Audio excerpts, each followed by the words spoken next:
Hey. Hey, what's up? Corey and Joe with you here on this, so far, gorgeous Sunday. I think it's supposed to be nice. Is it? I haven't looked at the weather. It's just nice today.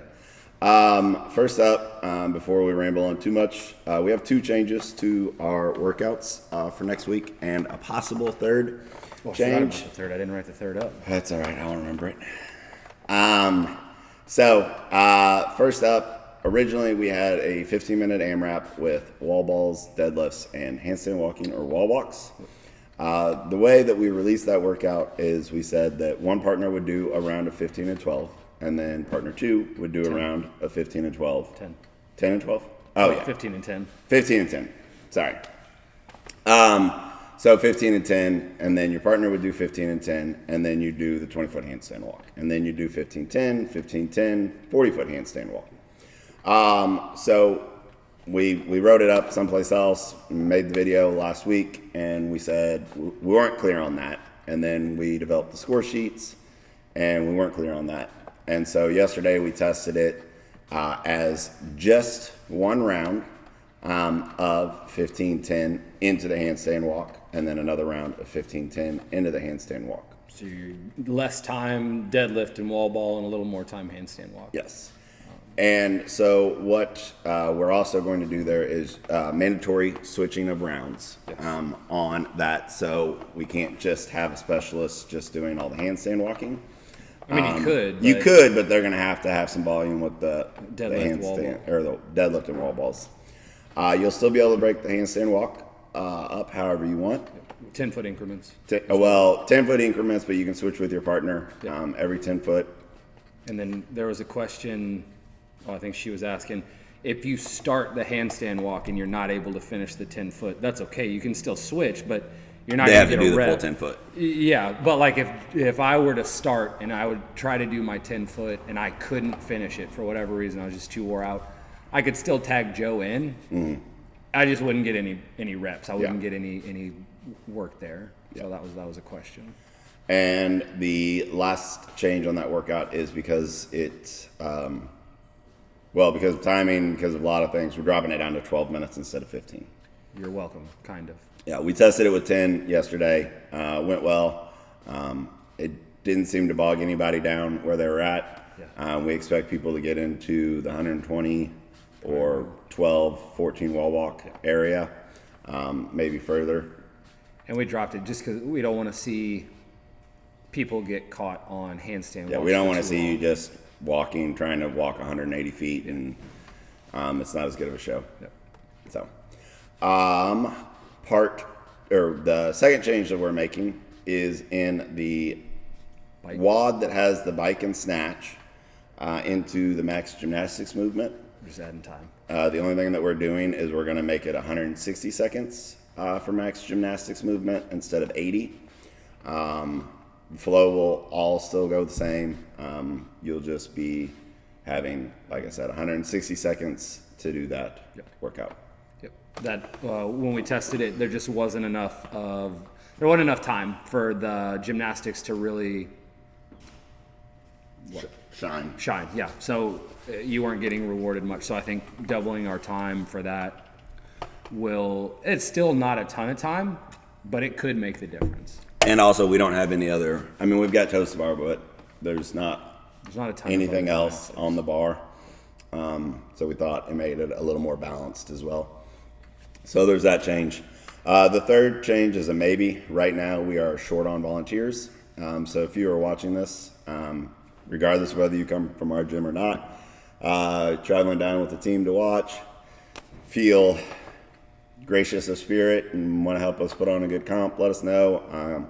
We just need somebody to administer the bench press and ski workout. It's easy judging. It's nothing complex there.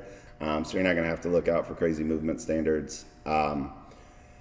We're still trying to get a couple more volunteers to keep that as a floater. If we can't keep it as a floater, we will likely make it a finisher. And we'll modify the workout just a little bit. It'll still be the same movements. Same movements, but instead of 1 minute, 15 seconds, 1 minute, it'll maybe be something like a 500-meter ski for time into 30 bench press. That way it's just a little more fun, for the audience to watch. You have an actual finish, and you're not just trying to figure out who beat who. Yeah. That way we have a clear race. It's more fun for the athletes. It's more fun for the spectators. With a floater wad, it's not as important. Yeah, it's kind of off in the corner. Yeah, and it's more important to get you the stimulus that we want in a floater, which is that muscle pump, versus in a workout where more people are watching. We want it to be a little more engaging, while also still giving you the muscle pump. Yeah. Both will give you the pump. Yeah, both will give you the pump. And if everybody remembers, I think it was last year when we did the bench press row workout. That was a crazy kind of electric atmosphere. It wouldn't quite rise to that level, but I think it would still be a good time, fun. So we are wrapping those things up. If you see this video today, we're should be having emails with heats and all that stuff. Again, we may not have our final decision on the bench press ski when you get the email early this week. So you may see that it still says floater. You may not see a heat scheduled for that. That doesn't absolutely guarantee that it won't happen. Again, our volunteers have lives. Sometimes they have to drop. And it's going to scramble things around that we thought we could do or not do. So we'll still make it work for you guys. Yeah, we're still going to give you a great competition. We still very much appreciate your business. And very shortly after the conclusion of this workout, we'll be opening up victory games. Yeah.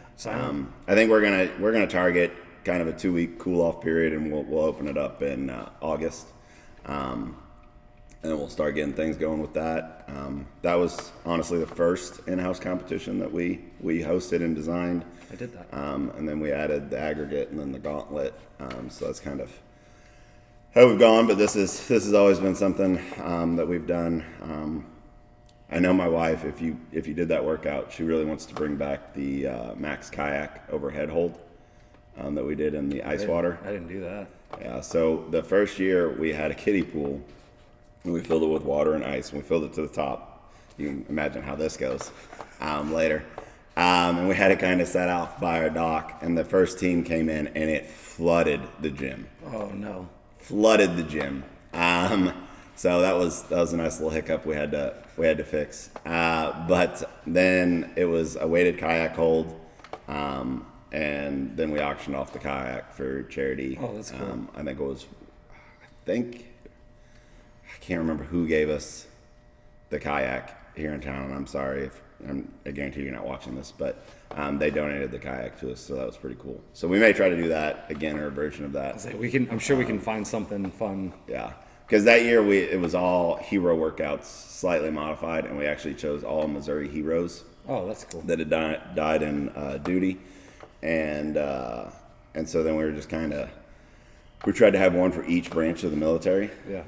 So, fortunately, or I guess unfortunately, finding an Army, a Navy, Air Force guy that had died and been local to Missouri was problematic and still having a balanced test. Yeah. And then